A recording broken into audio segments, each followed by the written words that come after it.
Hey, it's the MorrowMarriage podcast, and today we have a super cool episode for you, and that's because we got a lot of emails when we talked about a couple episodes ago about cheating, betrayal, and what we think of or what we consider one of the rules that we would have in our marriage. And we didn't break it down specifically like that, but that got me thinking. In our programs, we teach a lot of different ways of thinking. We teach what we would say is against the grain of society, the examples you've been shown from whether it's your parents, the television, the books you read, the social media for sure, reality TV for damn sure, okay? And we have created our own set of rules. Now, when I say set of rules, it's not like you follow rule 1, 2, 3, 4, okay? I know that in my program, I specifically give a list of rules that men should consider. And I know a lot of people will disagree with them, and I don't really give a fuck. And I'll tell you why. Here's the thing. You may or may not agree with some of these things. And I'm not going to list the whole list. Kathryn, didn't you know we're talking? We're just going to go random here. Okay. I'm just going to throw off ideas and let's see where this goes. You may disagree or agree. But what I want you to think of as you go through it is, do I have a chance of screwing up my marriage if I follow one of the new rules for the new marriage, like Cass and Kathryn? Or is it possible that I will continue to do what everybody else does and get a divorce because I don't want to try something totally different out of the box, even if it seems like I should have thought of that before? Okay, so let's play a little game. Let's find out where people are at. Okay, so let's use the cheating one we talked about. Okay, we talked about looking at other people and looking away. The reason why this is important, you might want to fight this. You might want to say, what? We're all human. It's okay. I can look at, I'm not acting on it. It's not true lust. Listen, if I'm wrong, you won't screw anything up in your relationship. But if I'm right, you might make your wife insecure the way you elevated that other chick. And now you have a fight that you don't know how to respond and get out of.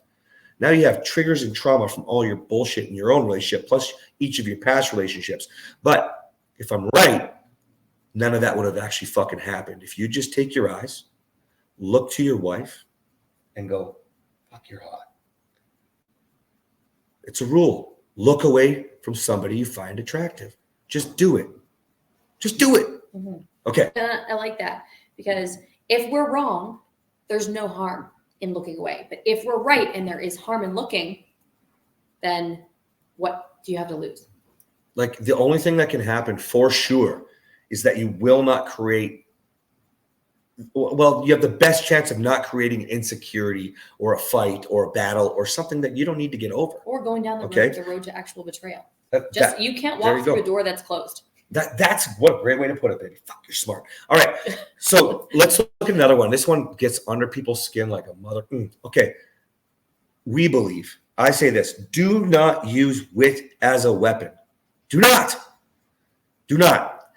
The way I want you to think about this is simple. Like, so many people are going to go, no. That's who I am. It's my sense of humor. I like sarcasm. We like to tease each other. It's just about how our marriage is. That's right. Okay. Same principle. If I'm wrong, okay, then you can have your fun and get through what? Using more sarcasm when you have another fight over something that hurt your partner because you just thought it was funny, but they had a bad day. Listen, Gretzky said it. I'm not a hockey fan, as you know, or you should know, but I don't know if I ever talked about it. I'm not a hockey fan. Anyway. No, they know. There we go. We lost thousands of followers. All right. Here's the thing. Gretzky said something. He said, you miss 100% of the shots you don't take. Here's the thing. If you just flip that, if I don't take 100% of those shots, I miss them all. I can't possibly hurt my wife without taking a shot. If I don't take a shot. So do not use wit as a weapon. Use your wit for good. That's how I teach it. Use your wit for good. Make your partner laugh. That's what he means by that. That's right. He makes me laugh all the time, but I make him laugh more. What? I'm the funny one. No, well, you know what? You are the funny one. I'm the funnier one. Oh, easy. She's wrong. You guys, okay, let us know. Send us a message, DM, whatever. Let us know who the funny one is. Okay. Oh, well, come on. They tell us, yeah. Send us a DM.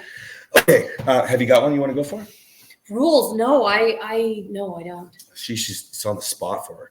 Okay. Oh, wait. Okay, go. How about take your partner's side when it comes to the kids? Ooh, And the reason I said this one is because especially as a woman, when you give birth to your children, the way I describe it is you've just given birth to the new love of your life. You've already been with your partner for at least 9 months. In those 9 months, your partner has had the opportunity to hurt you. All of a sudden, not all of a sudden, hopefully you knew your baby was coming, but some people don't. But see, I'm making you laugh. I'm the funny one. He laughs more. But you have your baby who's perfect and pure and has not hurt you. And now all of a sudden you fall in love with the new love of your life. As this child grows, yes, your child is going to push some buttons that you didn't even know were there, but you will have the natural inclination to defend your child against your partner when you disagree. Now, there are times when you have to defend your child if there's something dangerous that's happening. It's your responsibility to protect that child emotionally, physically, spiritually, everything. But if you don't, if there's not something dangerous happening, and again, emotional danger is valid. If there's not something dangerous happening, you don't need to jump in and save your child from the interaction with her father. So a lot of people will disagree with me because they think that they need to get in there and protect their child at every moment. But really, your children, you might have a stronger relationship with your children than your partner does. He has a very strong relationship with our children, but our children, for the most part, still want mama more. They do. So it would be really easy for me. What's that? I do too. Oh. See, you made yourself laugh that time. And I made you laugh. See? Funny one, guys. So far, she is winning, isn't she? So it's going to be you have this like amazing relationship. There's something really special between a mother and her children. There's also something special between a father and his children too. But there's something really spectacular that's like God-given between a mother and the children. So when you come in and you think that you need to fight your children's battles when it's not a real battle, what happens? You're triangulating the situation. Your husband feels left out. Your children also then don't see a unified front. They don't see that you're acting together. They can then triangulate you further, and your children don't learn how to interact with the beautiful person that also gave birth to them in a different way. That's right. Yeah. So that's one of the rules. I think it's a hard rule because you want to be there for your children, but your children have to learn how to navigate life, and you need to show them what's really important because you want this relationship to be what they model themselves after as they get older, and you want this relationship to be healthy because if this relationship is healthy, that's the biggest gift you can give to them because then I'm pointing at my kids, this relationship is healthy. That's right. That changes the next one I was going to say. So I'm going to build on that. You should always come before your children.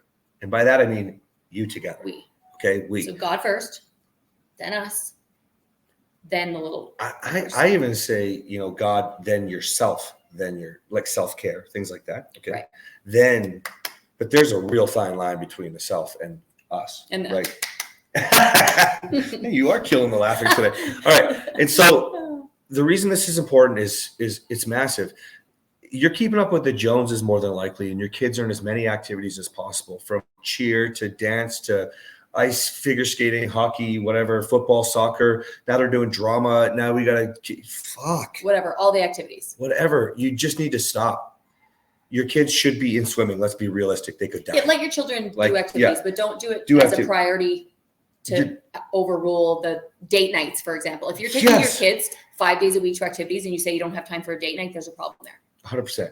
Yeah. So keep that, again, go back to how we've been looking at this today. Keep that in the game where it's like, well, he could be right and he could be wrong. Well, if I'm wrong, okay, then your kids will have the life that you want. They get to do all these wonderful things. But if I'm right, which I am, they're not going to see the legacy she was talking about. The example, the mirrored relationship she was talking about in her last rule. Mm-hmm. Okay, they're not. It's not possible. In fact, they're so busy, distracted, seeing everything else. Mm-hmm. They're not going to ever see it anyway. Not only that, but you don't have anything to model because you guys aren't together ever. And I don't care if you're all going to soccer together. Okay, like honestly. You still need to make time for a date night. That's right. And it is awesome if you can all go to soccer and you can do these things as a family. Go to swimming, go to soccer, do dance, whatever. But make sure that it doesn't take precedence over your relationship with your partner. Because kids don't come first. That's right. Do we have time for one more rule? Let's do one more. Let's do a super easy one. Okay. Can I do it? Oh, okay. Good. Okay. Yeah. Oh, then we might do two. Let's go. Let's see what happens. Oh, mine is the ending one, though. Okay. I'm going to do mine. It's non-negotiable. I'm going to do mine because it still comes up all the time. Ahead. Can we do it? Do yours, and I'm going to do mine after. I'm going to wrap a few things into one little ball here. You've heard me talk about things like manners. You've heard me talk about things like, not farting. Honestly, I get it. You get comfortable and it's okay. My partner just knows. Everybody smells, cleanliness. We've talked about this stuff lots on some of the different episodes.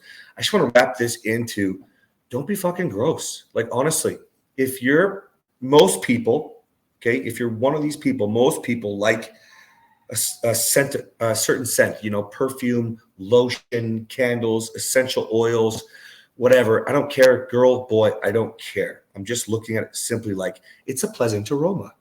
Okay. So be polite, be respectful, clean yourself, get rid of the garbage smell off your body. Stop farting in front of your spouse. Stop. Dutch ovens are hilarious. I'd tie that into the wit one, but that's gross. It's just stupid. It's just stupid. If you want to be closer, don't put grossness in between you. You might as well just go to a campground, find an outhouse, go in there together and have a conversation, hopefully not breathing in too much poop. Gross. Just gross. Stop it. On that same note, for women, I tell women, if you wear makeup to work, if you wear makeup for everybody else, then wear makeup for your husband. Yes, you can relax at home. There will be days that you want to stay in your sweats, your pajamas. You don't want to put makeup on. Don't want to do your hair. You want to take a break, but you shouldn't be looking better for other people than you do for your spouse. So that comes the hygiene thing. The hygiene thing is the same. Now I have one more, okay, go. And then we're gonna end it, and we're gonna end it fast because it's we're gonna end it fast because it's non-negotiable. But if your wife wants chickens, you get chickens. See you guys later. Turn it off. See you guys.